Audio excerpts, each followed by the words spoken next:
الحمد للہ رب العالمین الصلاة والسلام علی خاتم النبیین وعلی آلہ وصحبہ اجمعین اما بعد فاعوذ باللہ من الشیطان الرجیم بسم اللہ الرحمن الرحیم قال اللہ تعالی فی سورۃ ہود فَلَعَلَّكَ تَارِكٌ بَعْضَ مَا يُوحَىٰ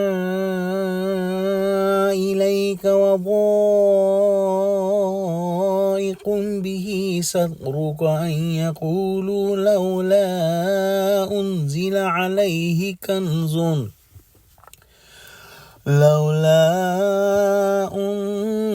عليه كنز أو جاء معه ملك إنما أنت نذير والله على كل شيء وكيل۔ ترجمہ: شاید تم کچھ چیز وحی میں سے جو تمہارے پاس آئی ہے چھوڑ دو، اور اس خیال سے کہ تمہارا دل تنگ ہوگا کافر یہ کہنے لگیں کہ اس پر کوئی خزانہ کیوں نہ نازل ہوا، یا اس کے ساتھ کوئی فرشتہ کیوں نہیں آیا۔ اے محمد صلی اللہ علیہ وآلہ وسلم، تم تو صرف نصیحت کرنے والے ہو اور خدا ہر چیز کا نگہبان ہے۔ مشرکین مکہ شرک اور بت پرستی کی تردید سے بڑا غصہ کھاتے تھے۔ مشرکانہ خرافات پر جس قدر ان کی تحمیق اور تجہیل کی جاتی، اسی قدر ان کے غصے کی آگ بھڑکتی تھی۔ کبھی کوشش کرتے تھے کہ آپ صلی اللہ علیہ وآلہ وسلم کو اس معاملے میں ذرا ڈھیلا کر دیں اور اس سب سے بڑی اور بنیادی مسئلے کی تبلیغ میں نرمی اور تساہل برتنے پر آمادہ کریں۔ جب ادھر سے مایوس ہوتے تو محض دق کرنے کو عجیب بیہودہ فرمائشیں کرنے لگتے۔ مثلا یہ کہتے کہ آپ سچے ہیں اور منصب رسالت پر مامور ہو کر آئے ہیں تو آپ کے ساتھ خدا کے یہاں سے مال و دولت کا بڑا خزانہ آنا چاہیے تھا، یا آسمان سے ایک فرشتہ آتا جو آپ کے ہمراہ تصدیق کے لیے ہر طرف جایا کرتا۔ گویا جب آپ کے پاس اپنی بات منوانے کے لیے نہ مادی طاقت ساتھ ہے نہ روحانی طاقت ساتھ ہے، پھر ہم کس طرح تسلیم کر سکتے ہیں؟ آپ ان بیہودہ شبہات اور فرمائشوں سے سخت مغموم اور دلگیر ہوتے تھے۔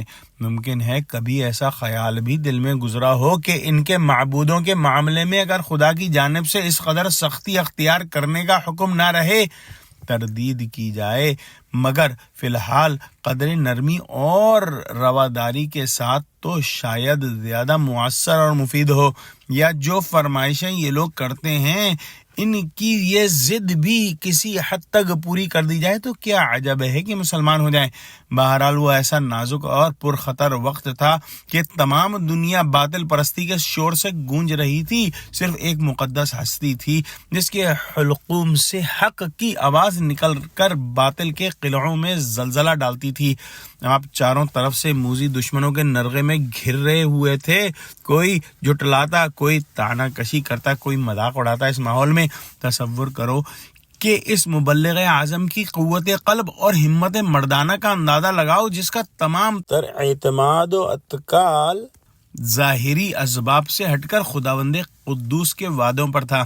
جب آپ مغزون و دلگیر ہوتے تو صرف اپنے پروردگار کی آواز سے ہی تسلی پاتے اور دنیا کے مقابلے میں تازہ دم ہو کر کھڑے ہو جاتے۔ اور اس سلسلے میں یہ آیتیں نازل ہوئیں جن کا حاصل یہ ہے کہ آپ ان لوگوں کی بیہودہ خرافات اور فرمائشوں کی وجہ سے اس قدر فکر مند اور غمگین نہ ہوں، نہ ہی اپنے دل میں ان لوگوں کی مراعات کا خیال لائیں۔ کہیں ایسا ہو سکتا ہے کہ وحی الہی نے جو چیز آپ کو سکھلائی ہے اور جس بے خوف و خطر تبلیغ کا حکم دیا ہے، اس کے بعض حصے کو ان کی باتوں کی وجہ سے چھوڑ بیٹھیں۔ جب یہ نہیں ہو سکتا کیونکہ پیغمبرانہ عصمت اور اولو العزمی مانے ہیں تو تنگ دل ہونے سے کیا فائدہ؟